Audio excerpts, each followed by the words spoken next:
Hello, my juicy jelly beans. I have this new mold that I found on Amazon, and I'm so happy it's nice and big, and it has amples of space to play with. It's a chameleon. I'm not going to add any cabochon eyes, as it has a little protrusion for its pupil, I presume. But if you do decide to add one, I'd say it would need to be at least a 10mm cabochon. I have a good feeling with this mold. It looks like it has a lot of gameplay, so I'm going to give it a few effects to create texture. We're going to need to make some bubbles. I like to add to my water some dish soap and a bit of vegetable glycerin.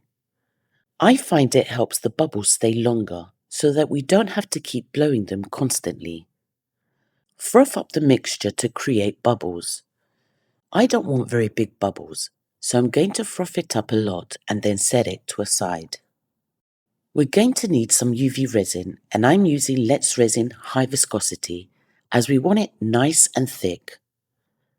I have this old silicone mat which I cut up to create a palette. You're going to need a brush. I can see the bristles are falling off this brush, which drives me crazy. I really should invest in a good pair of brushes. Okay, grab your UV resin and add some to your palette. We're going to do it bit by bit, so add just a small amount. We want to add the UV resin to these parts of the mold. They look like triangles. Grab the brush and a small amount of UV resin and begin to brush the UV resin. Not too thick, nor too thin, but enough to let the bubbles imprint the mixture. If you make a mistake, just use a Q-tip to clean it up. This happens constantly, and then my appliances start to break down. Grab some soap suds with a spatula and add them carefully to the area where the UV resin is, and use your UV torch to cure for 10 seconds so that it begins to cure, and then put it under your UV lamp for about 20 to 30 seconds.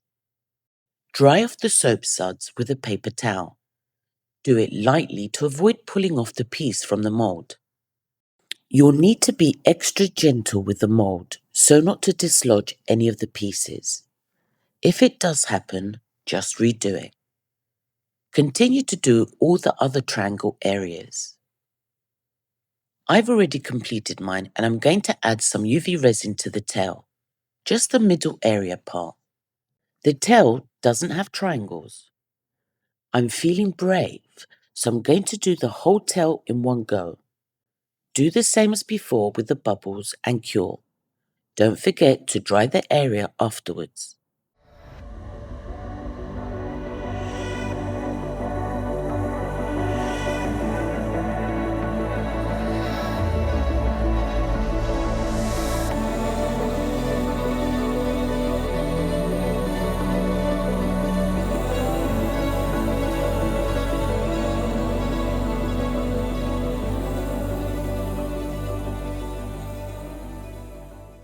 I'm checking to see if there are any other areas we can do this effect on. I've decided that the top part of the head could look good with this technique, so let's do that area too. You could do the whole mold if you wanted to with this effect. It's all up to you, and I think it would look pretty fantastic too. So repeat the same process. Brush on the UV resin, add the soap suds, and cure. I ended up doing small areas on the tootsies too. It's time to colour in some areas. I'm going to use Tiny Turner in Starlight and Supernova. These are stunning pigments. Used properly, a small amount goes a long way. Why? Because I'm stingy and I want my colours to last forever, ever, ever.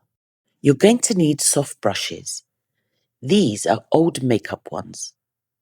I'm going to start off with Supernova. Use the pigment from the cap as it's the perfect amount to add to the triangle areas.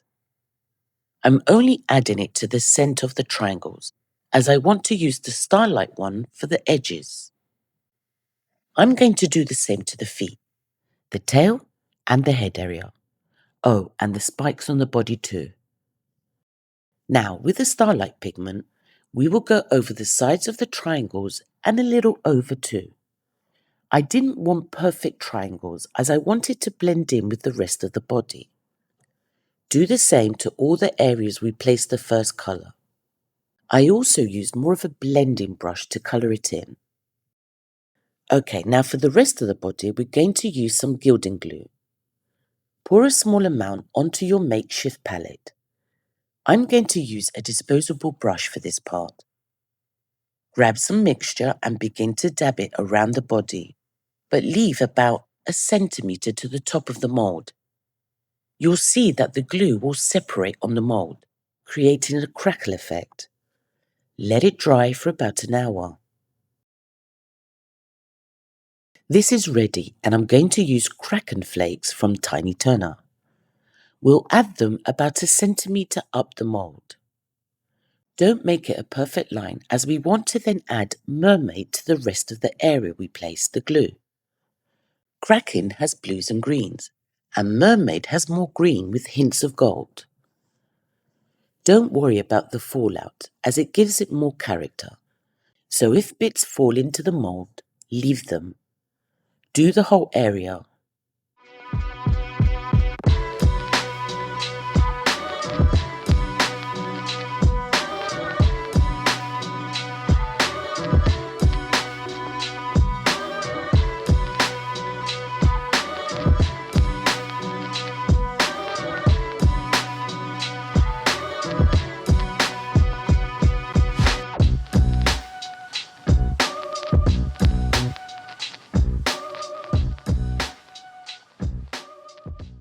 Boy, I'm fast at colouring.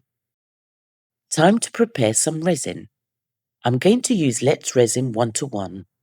I have discount codes in the description box for you. Resin is ready and we're going to be using Jacquard Lumiere in Halo Blue Gold and Pearlescent Blue. I love my Jacquard Lumieres. They're so yummy and versatile. Pour some resin into 2 cups. I prefer to mix my colours separately to avoid making too many bubbles, as we do need to mix them in well. I'm going to start off with the Halo Blue Gold, which is lush. Make sure to mix first the pop in case there are lumps and the colour hasn't merged. Add some into one of the cups and mix it all up. It's such a beautiful colour. The blue and gold give it a green shift. Once you've mixed it all in, pour the content into your main cup and mix it all up. Then do the same with the pearlescent blue. It's like an electric blue. I ended up adding more Halo Blue Gold to the main cup to make it more opaque, and because I want it to be more green than blue. Add the pearlescent blue into your main cup and just give it a few twirls. Don't mix it in completely, a bit like the marble effect. Once you're happy with your colour, pour the content into the mould slowly to avoid creating bubbles. Before I completely top it up, I'm going to put it on my curing machine base to avoid spillage. Then I'll top it up to the top and cure it for 2 hours. Big thank you to all my subscribers. You are the colour to my life and I love you lots. Okay, so now it needs to have a top coat as the glue is sticky and that's because we did it on the reverse. Plus, it will give the chameleon an extra shine. So I have my Let's Resin bonding glue ready and a skewer stick. I don't want to have the little accident I had in my last video. I'm going to glue the stick further up so it has a better grip. Add some of the bonding UV and cure. Use something to prop it up and place the stick on the bonding UV. Cure it a bit with a torch, then add another layer just in case. Cure it for 10 seconds and then under a lamp for about 30 seconds. I have my black tub with UV resin in it and I'm ready to dunk our piece. Use a spatula to help you get to all the areas. Then let the excess drip off. At this point, I was freaking out because the skewer stick wasn't thick enough for the weight and I was struggling to turn the piece round and round so that the UV resin would self-level. Another lesson I need to learn. Tried to do my best, and I cured it under my UV lamp for 5 minutes. Keep watching for the end results. Toodles!